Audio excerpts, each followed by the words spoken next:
You ask Tiger to solve. This deals with linear equations with one unknown. The final result is n equals -2. Let's solve it step by step. Group all constants on the right side of the equation. Subtract 6 from both sides. Group like terms. Simplify the arithmetic.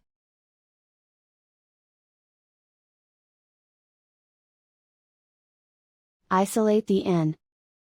Divide both sides by -3. Cancel out the negatives. Simplify the fraction. Move the negative sign from the denominator to the numerator.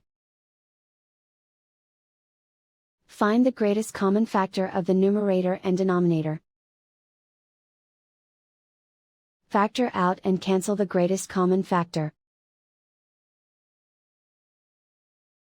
And so the final result is n equals -2.